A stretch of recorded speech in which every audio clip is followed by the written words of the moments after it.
다양한 사람들이 모여서 서로의 다름을 포용하면서 살아가는 믿음의 공동체, 교회 모습은 건강하게 보입니다. 그러나 교회 안에 건강한 사람들만 있는 것이 아니고 건강치 못한 사람들도 있는 것이죠. 물론 예수님께서 건강한 사람이 아닌 병자를 고치러 오셨노라 하셨지만 오늘 우리가 예수 그리스도의 이름으로 구원받은 자들의 모임인 교회 안에서 건강치 못한 사람이란 거짓말은 기본이고 교모하게 위장하거나 뻔뻔함을 지나쳐서 악한 일들을 버젓이 행하는 사람들을 말하는 것입니다. 오늘 우리 한국교회가 당면하고 있는 많은 문제점들, 지도자들의 문제점만이 아니죠. 많은 이단들이 연약한 교회와 성도들을 미혹하고 쓰러뜨리려는 음모와 도발을 행하고 있는 일이 다반사입니다. 이런 여러 가지 환경이고 주변에서 일어나는 사건들 때문에 많은 사람들이 상처받고 힘들어하거나 주님 앞에서 탄식하며 눈물로 호소하기도 합니다. 오늘 이 한 말씀을 함께 나눈 우리들도 그와 다르지 않을 것 같습니다. 경중의 차이는 있을지 모르지만 우리도 역시 교회 현실을 바라보면서 주님 앞에 눈물로 호소하는 기도의 사람인 줄로 믿습니다. 오늘 본문의 말씀을 함께 나누면서 우리가 이와 같이 탄식 가운데 기도하면서 특별히 믿음으로 이 모든 일을 승리할 수 있는 그런 하나님의 능력을 공급받을 수 있기를 간절히 축원합니다. 사랑하는 자들아, 너희는 우리 주 예수 그리스도의 사도인 미리암 말을 기억하라 라는 말씀은 유다 사도가 예수님의 동생인 유다가 주는 권면의 말씀인데 그 시작이 사랑하는 자라라고 말합니다. 이 표현은 성경에서 여러 곳에서 등장합니다. 특별히 베드로, 바울, 요한과 같은 사도들도 항상 권면의 말씀을 줄 때 사랑하는 자들아 이렇게 말하고 있는 것이죠. 물론 예수님께서 성도들을 사랑함은 일반입니다. 그러나 여기서 이 권면을 주는 사도들도 이 권면을 받는 사람들을 진심으로 사랑하고 있다는 것입니다. 이 사랑의 권면은 마지막 때에 심판이 있음을 전제로 하고 있습니다. 하나님께서는 악하고 불의한 자를 징계하십니다. 우리 유다서 5절에서 7절 사이에도 구약에 나와 있는 예를 들어서 하나님의 징계가 불의한 자들에게 임하는 사실을 분명히 하고 있습니다. 가인과 발람과 고라의 길로 행하는 불신앙과 물질의 유혹에 빠져서 하나님의 것을 도둑질하고 사람의 올무가 되는 그와 같은 행위를 하는 사람들은 하나님의 심판을 피할 수 없습니다. 또한 사랑하는 사람들에게 주는 권면은 그들이 그냥 아는 것에서 그치는 것이 아니고 자기들이 예수 그리스도를 따르고 살아가는 믿음 안에서 체험한 그와 같은 구체적인 가르침이기도 합니다. 따라서 우리는 이 권면의 말씀을 예수님의 말씀과 같은 권위 있는 것으로 받아들여야만 하겠습니다. 너희에게 말하기를 마지막 때에 자기의 경건하지 않은 정욕대로 행하며 조롱하는 자들이 있으리라. 조롱하는 자들. 자기가 마땅히 그러함에도 불구하고 그렇지 않은 사람들.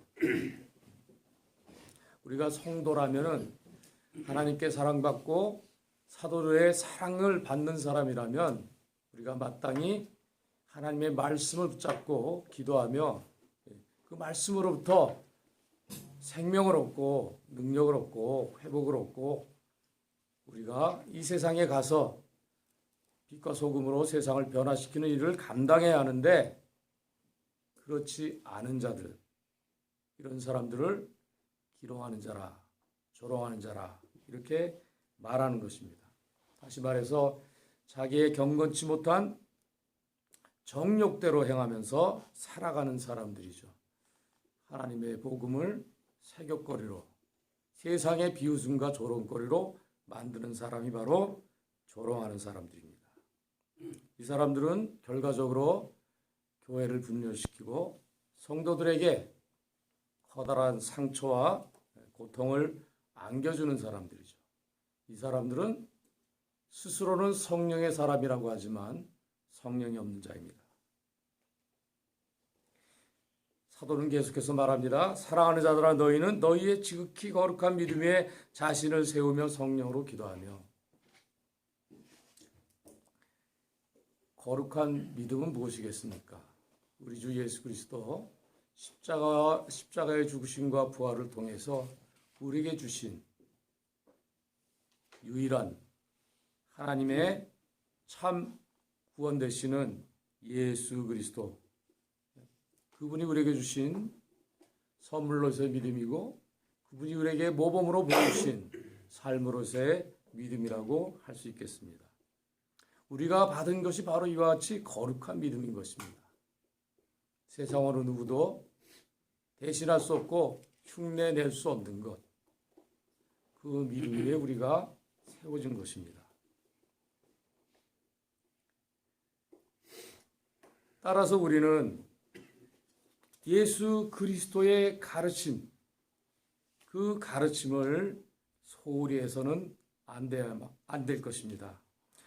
사도 베드로가 말한 바와 같이 오직 우리 구주 예수 그리스도의 은혜와 그를 아는 지식에서 자라가야만 하는 것입니다. 구원받았다고 다 된 것이 아니죠. 자신의 욕망대로 살아가거나 사람들의 미혹을 받지 말고 오히려 우리 자신들이 서로를 돌아보아서 믿음의 근원이 되시는 구주 예수 그리스도 안에 굳게 서서 넘어지지 않기를 간절히 바랍니다. 자신을 세우며 라는 권면은 우리가 자신을 돌아볼 뿐 아니라 서로를 돌아봐야 하는 책임이 있음을 분명히 합니다. 누가는 사도행전에서 다음과 같이 기록하고 있습니다.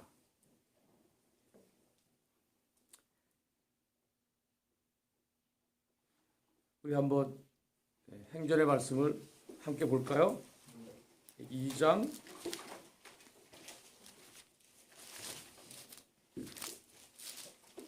마지막 부분을 한번 보겠습니다.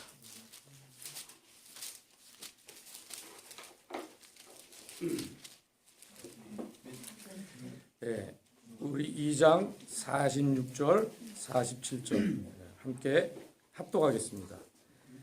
날마다 마음을 같이하여 성전에 모이기를 힘쓰고 집에서 떡을 떼며 기쁨과 순전한 마음으로 음식을 먹고 하나님을 찬미하며 또 온 백성에게 칭송을 받으니 주께서 구원받는 사람을 날마다 더하게 하시니라. 베드로의 복음 선포를 들은 그 사람들이 세례를 받고 예수 그리스도를 구주로 고백하고 믿은 다음에 어떻게 행했는가 하는 구체적인 가르침을 제공하고 있죠. 말씀과 기도 안에서 거룩해지는 것. 그 거룩한 믿음에 세워져가는 가장 확실한 방법입니다. 이 세상에 많은 사람들이 있고 많은 가르침이 있지만 우리 사도들의 가르침, 그 가르침이야말로 예수 그리스도의 가르침과 같은 것입니다. 우리 현대교회의 가장 큰 고민이 무엇입니까? 사도들의 가르침을 전한다고 하지만 해석에 있어서 알게 모르게 왜곡되고 잘못되어진 그와 같은 가르침을 제공하는 그런 문제가 있다는 것입니다. 제가 이제 학생들에게 신약 개론이라는 과목을 가르치는데 그 안에 예수님은 과연 누구신가? 라는 질문에 대해서 다양한 사람들이 대답하는 내용이 있습니다. 근데 각자가 보는 내용이 차이가 있어요. 여기 앉아 계신 여러분들은 우리가 예수님이 참 하나님이고 우리가 예수님을 본다고 하면 같은 신앙 안에서, 같은 고백 안에서, 같은 하나님 안에서, 같은 성령 안에서 하나된 그런 신앙 안에서 본다면 같아야 되지 않느냐? 절대 그렇지가 않습니다. 2000년 동안 시대를 따라서 예수님이 누구라고 증거하는 그와 같은 이미지, 강조점, 해석의 요체는 항상 일치하는 게 아닙니다. 본질은 같다고 할지 모르지만 우리에게 주는 교훈이 다를 수도 있다는 것입니다. 심지어는 동일한 말을 듣는 우리가 다르게 받아들일 수도 있다는 것입니다. 그래서 우리가 그리스도 예수를 계속해서 바라보고 그리스도 예수에 관해서 계속해서 질문하는 것이 올바른 신앙인 줄 믿습니다. 말씀 가운데 궁구하는데 우리가 예수님의 가르침이 무엇일까? 그리고 예수님은 그 가르침을 왜 주셨을까? 그 예수님 과연 우리에게 누구이신가를 물어봐야 한다는 것이죠. 사랑하는 자들아, 거룩한 믿음 위에 자신을 세울 뿐만 아니라 성령으로 기도하며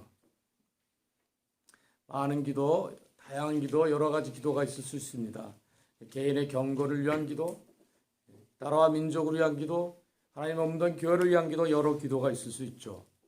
그러나 우리는 성령으로 기도해야겠습니다. 주의 영이신 성령, 이 복음으로 이 땅을 구원하시고자 하시는 하나님의 열심이 주의 영으로 우리에게 임해서 우리를 통하여서 기도하게 하시는 것입니다. 성령으로 기도하는 것을 먼저 합시다. 그래서 성령으로 기도하는 것 시작부터 끝까지 우리가 성령으로 하는데 먼저 우리가 공통된 기도 제목을 가지고 하나님 앞에 기도합시다. 그리고 우리 각자에게 주어진 책임 안에서 믿음의 분량 안에서 기도할 수 있기를 바랍니다. 모든 것이 성령 안에서 기도하지만 그러나 우리가 먼저 하나님께서 원하는 것을 우선하고 그 다음에 우리의 것을 하나님께 드릴 수 있기를 바라는 것입니다. 하나님이 부족하셔서 뭔가 모자라서 원하시는 게 아니죠. 우리를 구원하신 것은 그의 이름을 영광되게 하고 그 이름을 찬양케 하기 위한 것입니다. 그래서 우리가 성령으로 기도할 때 우리 기도가 성령 안에서 하지만 하나님의 것을 먼저 하나님의 뜻을 먼저 분별하고 기도할 수 있기를 바랍니다. 또한 하나님의 사랑 안에서 자신을 지키며 영생에 이르도록 우리 주 예수 그리스도의 긍휼을 기다리라. 긍휼을 바로 심판에 대처할 수 있는 하나님의 은혜인 것을 굳게 붙잡아야 합니다. 긍휼이 없는 사람은 긍휼이 없는 심판을 받게 될 것입니다. 긍휼이 심판을 이기고 자랑한다고 했습니다. 하나님의 그 놀라운 사랑, 대속의 사랑, 그 십자가의 피로 말미암아서 우리가 죄인 되었을 때 우리를 사랑해 주셨던 그 사랑을 기억한다면 우리도 마땅히 이제 오셔서 심판하실 그리스도를 바라보면서 긍휼함으로 살아가야 할 것입니다. 또 어떤 의심하는 자들을 긍휼히 여기라. 가장 힘든 제목이죠. 의심하는 자들을 긍휼히 여기라. 또 어떤 자를 불에서 끌어내어 구원하라. 또 어떤 자를 그 육체로 더럽힌 옷까지라도 미워하되 두려움으로 긍휼히 여기라.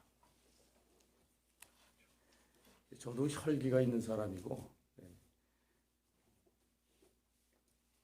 보통 사람보다 더 심할 수도 있는 사람이에요.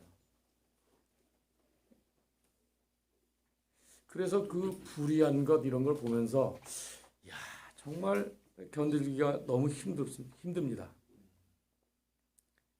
근데 그걸 이기는 방법이 뭔가 제 스스로에게 물어봤죠. 그래서 나 같은 사람을 구원해 주셨으니까 그 구원하신 이가 예수님이시니까 아마도 나로 하여금 이것들도 견딜 수 있게 하시는가 보다.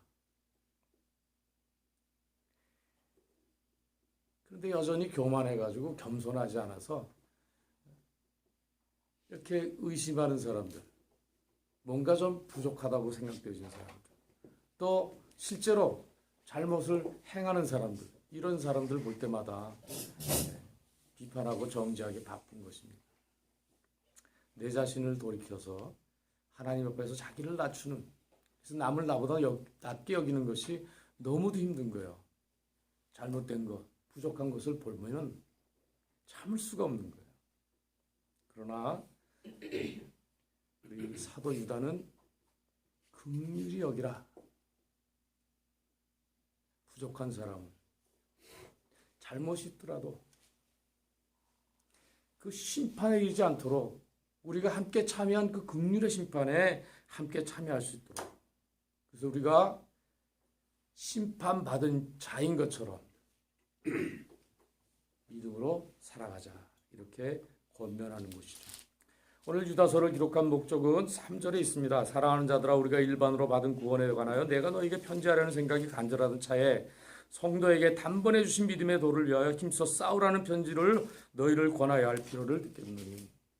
여기 싸워라라는 것은 명령은 아닙니다. 그러나 이 싸우라는 것은 힘을 들여서 노력해라, 힘을 들여서 살아가야 한다, 그런 것들을 분명히 하고 있는 것입니다. 구원은 말로 다 표현할 수 없는 은혜로 받은 것이지만 이 구원을 지키기 위해서 우리가 마땅히 그리스도 예수 안에서 그의 죽으심과 사랑을 본받아서 세워져가는 그런 신앙에 열심을 더할 수 있기를 예수 이름으로 축원합니다. 아멘. 기도하시겠습니다. 사랑의 하나님 아버지, 은혜를 감사합니다. 하루하루 살아가는 동안에도 주인이 되셔서 우리와 함께 동행해 주시는 주님, 오늘 이 6.7 동행 모임 가운데 함께하여 주시옵시고, 우리가 지켜 드리는 모든 예배 가운데 하나님께서 홀로 영광을 받으시고, 우리가 이 땅에서 살아가는 동안에 구주 예수 그리스도 안에서 든든히 세워져 갈 수 있도록 서로가 서로를 격려하고 이해하고 용납하며 우리가 믿음의 아름다운 열매로 주께 드릴 수 있도록 축복하여 주시옵소서. 예수님의 이름으로 감사함으로 기도합나이다. 아멘.